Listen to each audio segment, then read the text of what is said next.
Alright, this is a video that was shot in 1994.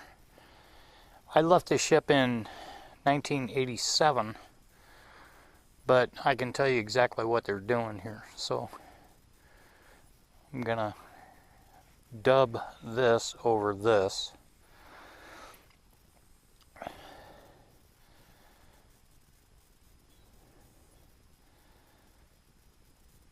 Alright. They're doing a man overboard training drill here. You can see the smoke float.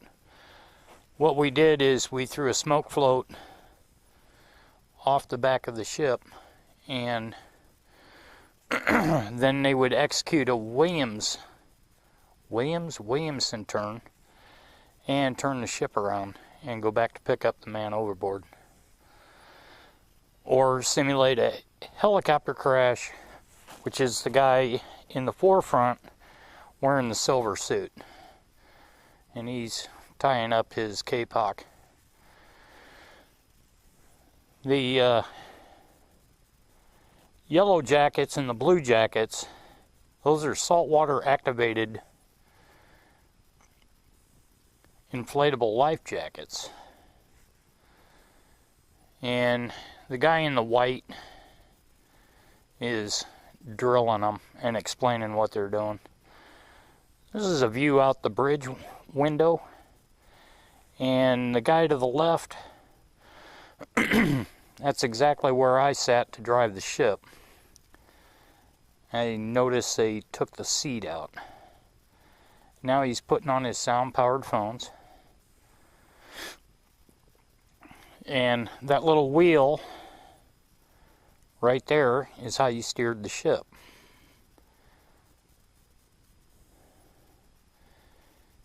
And the bridge speaker, he would hear the commands, and they asked him how fast he was going, 25 knots.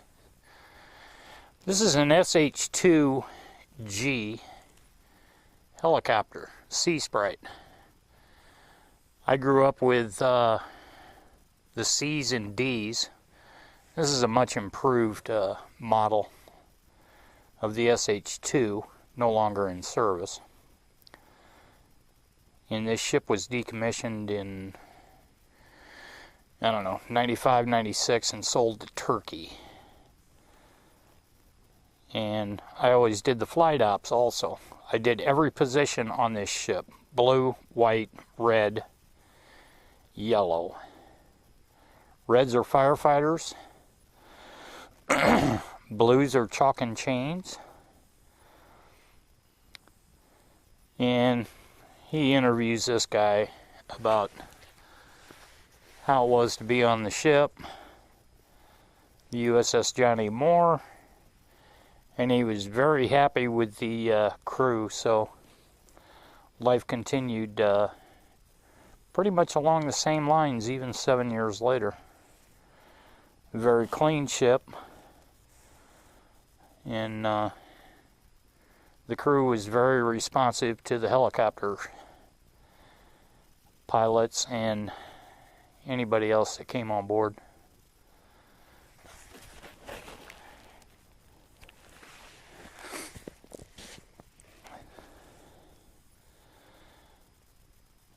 And he asked this guy what his job was, and he says, "I'm the chalk and chain man." He takes the chains off the helicopters, and that's an LSE. That's what I used to do. I did every one of these positions. We traded off because this ship was a minimum man concept, so everybody had to learn how to do everybody else's job.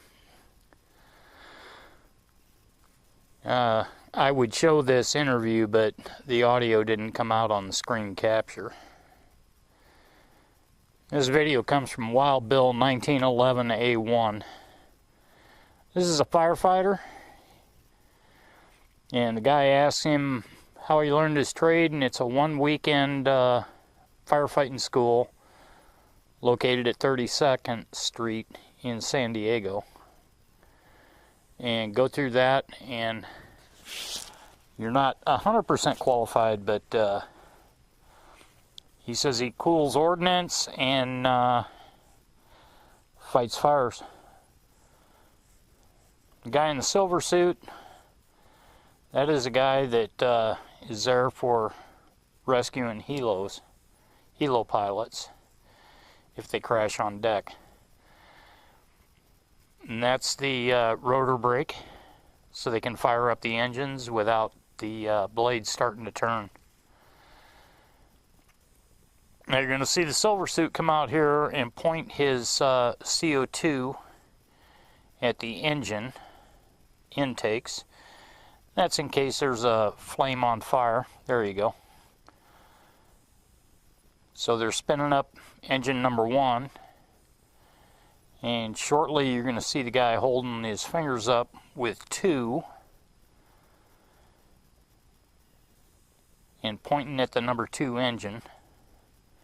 The guy in the white is the landing signals officer. I did that position too because I was the most experienced towards the end of my tour on the USS John A. Moore FFG-19. Now in the Turkish Navy, and is probably scrap metal. He's pointing at 2. So now the LSE has to tell him, alright, fire up number 2.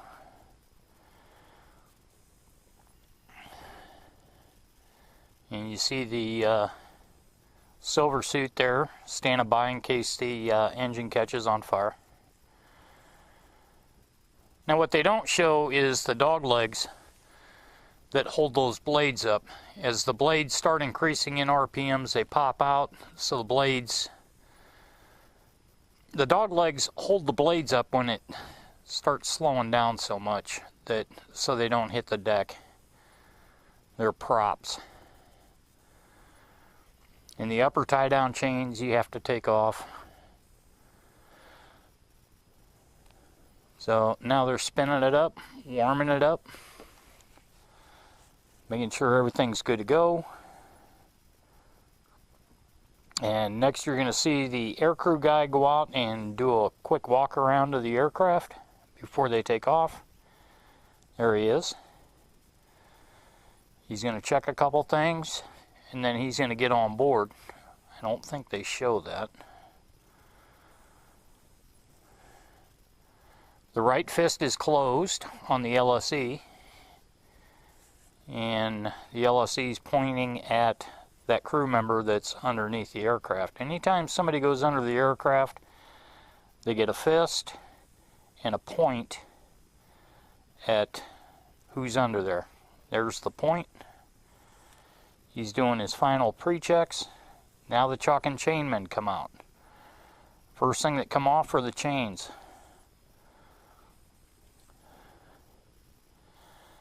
Chains aren't too heavy. That's a sono buoy right there, sono dipper. Alright, pull them out. That's a dipping sonar. They can drop quite a few feet underwater. Now we're waiting for the thumbs up. There it is. And I give them the thumbs up. Off to port. It's clear. See you later.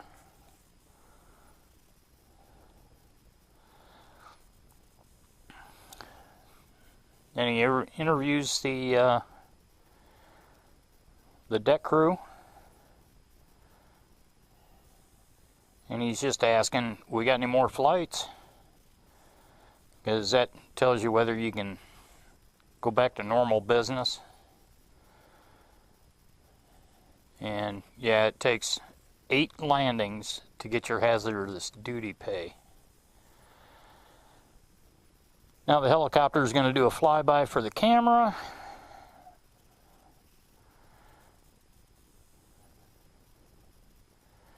The Sea Sprites are no longer in service. I think maybe the Coast Guard might have picked a few up, but I don't think they're even in service anymore. But they could carry 2 torpedoes and the dipping sonar, and also have sonobuoys they can put out and track submarines and target them. Notice he tilts, goes forward, Alright, the okay's been given, they're done. Up come the bailout nets. He calls them the crash nets. They're not crash nets.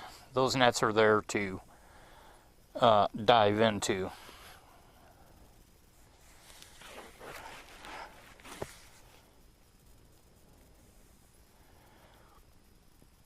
And that's about it. I just thought I'd show you my first ship 7 years later. Talk to you later.